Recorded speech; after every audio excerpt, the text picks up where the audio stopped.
അത് ശരി, കുളിക്കാൻ പോയിരിക്കായിരുന്നല്ലേ? ഞാൻ എവിടൊക്കെ നോക്കി. എന്തിനാ? അല്ല, രാവിലെ എഴുന്നേറ്റ് ഐശ്വര്യമുള്ള ഒരു മോകാണല്ലോ എന്ന് കരുതിട്ടാ. സീതയ്ക്ക് എന്താ എന്നോടൊരു വിഷമം? ഞാൻ സാധാരണ ലോറിക്കാരെ പോലൊന്നുമല്ല. പിന്നെ എന്തെങ്കിലുമൊക്കെ തമാശ മതി. എനിക്ക് പോണം. ഞാൻ ഉപദ്രവിക്കുന്നില്ല. ഇല്ലായ്മയെന്ന് വന്നവനാ ഞാൻ. ഇപ്പൊ ഈ നിലയിലെത്തിയത് എന്റെ മനസ്സിലെ നന്മ കൊണ്ടാ. സീത കണ്ടതുകൊണ്ട് എന്തോ എന്റെ മനസ്സിൽ എന്താണെന്ന് എനിക്കറിയില്ല, ഒരടുപ്പം.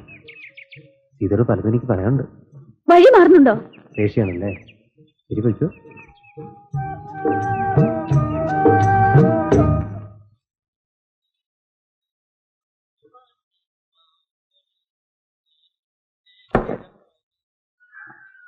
ഇറച്ചിക്കറി ഒന്നുകൊണ്ട് എടുക്കട്ടെ?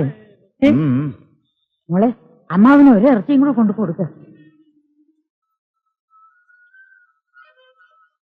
ഒരു മീൻ വറുത്തും കൂടെ കൊടുക്കണേ. ഞാൻ കാശ് അധികം എടുത്തിട്ടില്ല. എന്തിനാ കാശ്? രവിയുടെ അച്ഛൻ ഇഷ്ടാനുസരണം തരേണ്ടത് ഞങ്ങളുടെ കടമയില്ലയോ? അമ്മയെ കൂടെ കൊണ്ടുവരായിരുന്നില്ലേ? എനിക്ക് അവനൊന്ന് കണ്ടിട്ട് ഉടനെ പോണം. അവൻ വരുമല്ലോ അല്ലേ? വരും. ഉച്ചയ്ക്ക് ഇവിടെ വന്നേ ഉണ്ണു.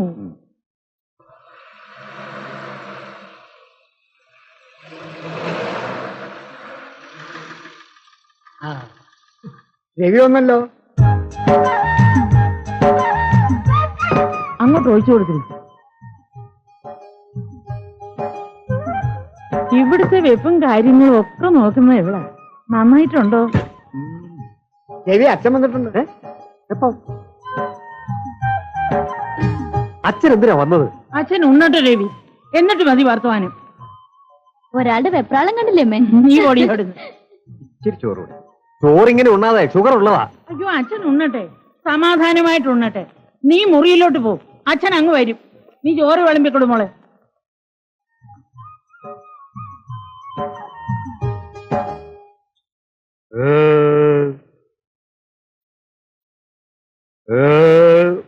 അച്ഛന്റെ നാട്ടിക്കാണോ ഇങ്ങോട്ട് കെട്ടി എഴുന്നള്ളത്? നാറാൻ പോണേ ഞാനാ. കുന്നംകുളത്തുനിന്ന് ആ പെണ്ണിന്റെ അമ്മാവ് വന്നിരുന്നു. കല്യാണം ഉടനെ നടത്തണമെന്ന്. എന്നിട്ട് അച്ഛൻ പറഞ്ഞു? ഞാൻ എന്താ പറയണ്ടേ? ഉടനെ നടത്താനൊന്നും പറ്റില്ല, നമുക്കൊരു സമയം വേണം. ഉടനെ നടത്താന്നും പറഞ്ഞു 30,000 രൂപ മുൻകൂർ വാങ്ങിയതോ? അതൊക്കെ ശരിയാ. ഞാനിപ്പോ വണ്ടി വാങ്ങിയല്ലേ ഉള്ളൂ. ഒരു നിലനിൽപ്പാവട്ടെ. അതുവരെ ക്ഷമിക്കാൻ പറ്റില്ലെങ്കിൽ വാങ്ങി വെച്ച് തിരിച്ചു കൊടുത്തേക്കാം. എവിടുന്ന് കൊടുക്കും? വണ്ടിയുടെ ബുക്കും പേപ്പറും വെച്ചാ 30,000 രൂപ ഈസി ആയിട്ട് കിട്ടും. അച്ഛനത് ശരിപ്പെടുത്തു. അപ്പൊ ആ കല്യാണം വേണ്ടേ? എന്റെ അച്ഛാ, ഇപ്പൊ ഒരു വണ്ടി വാങ്ങിയില്ലേ, ഇനി ഇതിൽ 4 കാശുണ്ടായാ ഇതിനേക്കാൾ നല്ല ബന്ധം നമുക്ക് കിട്ടും. പിന്നെ എന്തിനാ ചീക്കപ്പോർക്ക് വല്ലിരിക്കുന്ന ആ പെണ്ണ്? നീ എന്നെ കണ്ടോരുടെ തല്ല് കൊള്ളിക്കും. അച്ഛൻ വേഗം പോകാൻ നോക്ക്.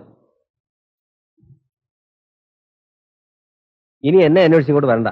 മാസാമാസം എത്രയാന്ന് വെച്ചാ ഞാൻ അങ്ങോട്ട് അയച്ചു തന്നേക്കാം. പോരെ? മതി. എന്നാ വേഗം പോകാൻ നോക്ക്. ആ ചായക്കടക്കാരിയുടെ ഒരു വാക്ക് പറഞ്ഞിട്ട്. അതൊക്കെ ഞാൻ പറഞ്ഞോളാം. ചെല്ലേ.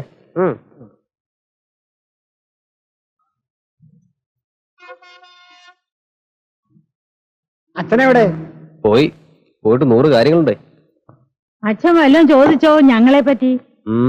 അച്ഛനെ അതൊക്കെ മനസ്സിലായിട്ടുണ്ട്. 2-3 പ്രാവശ്യം സുമതിയെ അടിമുട്ടി നോക്കുന്ന ഞാൻ കണ്ടു. ഞാനൊന്ന് സൂചിപ്പിക്കണം എന്ന് വിചാരിച്ചതാ സുമതിയുടെ കാര്യം. അയ്യോ, അതൊക്കെ ഞാൻ അമ്മയെ കൊണ്ട് പറയിച്ചോളാം. അങ്ങനെ ഇരുന്നോട്ടെ. ആള് മഹാ ചുണ്ടിക്കാരനാ.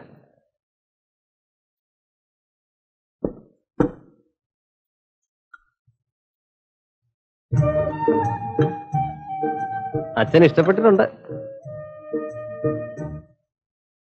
എന്ന് എനിക്കും തോന്നി.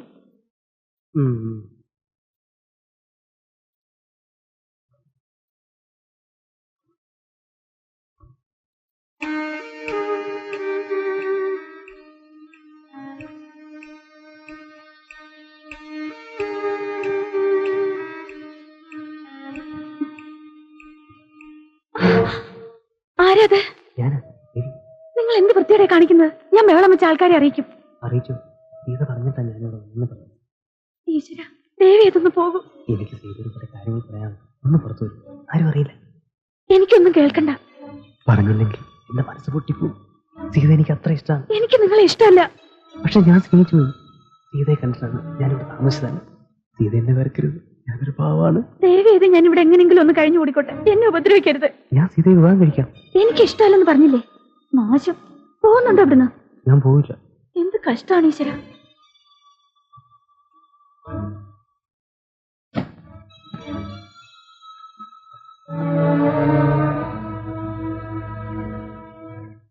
സീതേ, സീതേ, സീതേ, സീതേ.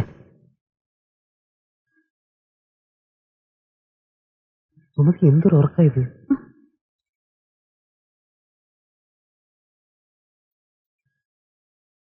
എന്ത് പണിയ രവേട്ട? ഞാൻ പറഞ്ഞിട്ടില്ല ഇങ്ങനെ രാത്രി എന്നെ ഒന്ന് വിളിക്കരുതെന്ന്.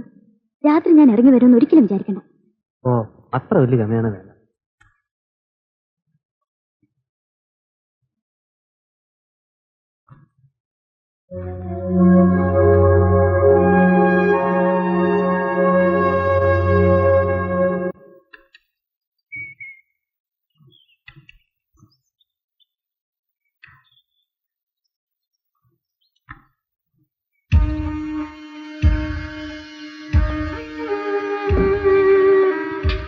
ബാറ്ററി വെള്ളമുണ്ടല്ലോ അല്ലടാ?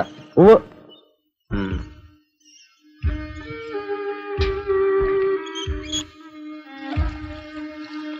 കൈ കഴുകാൻ ഇത്തിരി വെള്ളം തരുമോ?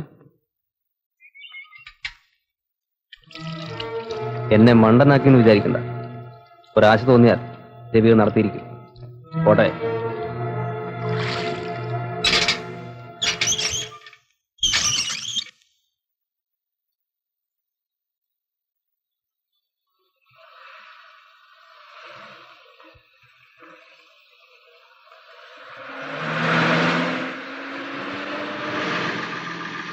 ഇതാര്? ആശാനോ? താരാ നോക്കി. ആ ആശാനോ?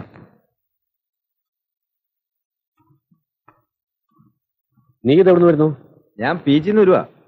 ആശാനിപ്പോ അസുഖമൊന്നുമില്ലല്ലോ? സുഖല്ലേ? പരമസുഖം. ഡോക്ടറുടെ അമ്മ വന്നിട്ടുണ്ടായിരുന്നു. അവരെ പാലക്കാട് വീട്ടിൽ കൊണ്ടാക്കാൻ പോയ. ആശാൻ പിന്നെ എന്തിനാ ജോലിക്ക് പോകണം? ചെലവിനുള്ള കാശ് ഞാൻ അയച്ചിരുന്നല്ലോ. കാശല്ലടാ കാര്യം. ഒന്ന് രക്ഷപ്പെടേണ്ട വീട്ടിൻ്റെ ഉള്ളിൽ. രാധ എന്ത് പറയുന്ന ആശാൻ? എന്ത് പറയാ, ജീവനോടെ ഉണ്ട്. വല്ലതും ചോദിച്ചാൽ ഒരു വാക്ക് മിണ്ടും. ഏത് നേരം മുറിയിൽ വാതിലടച്ചിരിക്കുന്നത് കാണാം. പുറത്തേക്ക് ഇറങ്ങില്ല. അല്ല, പുറത്തേക്ക് ഇറങ്ങാതിരിക്കണം നല്ലത്. നമ്മുടെ നാട്ടിൽ ഇത്രയും പേരത്തെ കഥാകൃത്തുകളുണ്ടെന്ന് ഞാൻ ഇപ്പോഴാണ് മനസ്സിലാക്കുന്നത്. എന്തൊക്കെ കഥകളാ പറഞ്ഞുണ്ടാക്കണം. ഒക്കെ നിന്നെ കൂട്ടിയാ. അതാ ഞാനിപ്പോ അങ്ങോട്ട് വരാത്ത. വരണ്ട, നീയെങ്കിലും സമാധാനമായിട്ട് ജീവിക്കും. ഞാനൊരു കാര്യം പറഞ്ഞാ ആശാൻ സമ്മതിക്കൂ? എന്താ? ഒരു വീട് വാടകയ്ക്ക് എടുത്തിട്ട് ആശാനെയും രാധയും വിളിച്ച വന്ന് എന്റെ കൂടെ താമസം.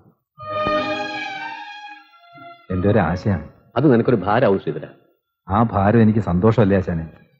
ഒറ്റപ്പെട്ടെന്നുള്ള തോന്നല് എനിക്കും ഇല്ലാണ്ടാവും. നാട്ടിൽ നിന്ന് എങ്ങോട്ടെങ്കിലും ഒന്ന് മാറി താമസിക്കണമെന്ന് ഞാനും ആലോചിക്കാണ്ടേ അല്ല. നോക്കട്ടെ, ഞാൻ അവളോടും കൂടി ചോദിക്കട്ടെ. കുറച്ചു ദിവസം ഇവിടുന്ന് പോയാൽ തന്നെ മനസ്സിന് കുറച്ച് സുഖം കിട്ടും. ശ്രീധരന്റെ അടുത്താവുമ്പോ അത് നമുക്കൊരു ഉറപ്പാണ്. അന്യൊരുത്തനല്ലല്ലോ. ഞാൻ പറയണ വല്ല നീ കേൾക്കുണ്ടോ? രാധേ, എന്തെങ്കിലും ഒന്ന് പറയേ നീ. ഞാൻ വരില്ല. നീ ഇല്ലെങ്കിൽ പിന്നെ ഞാനെന്തിനാ പോണത്? സൂഹിക്കാനോ? എല്ലാ സുഖവും സന്തോഷവും എന്റെ മോൾ അച്ഛൻ തന്നൂലോ. അത് മതി, ധാരാളം.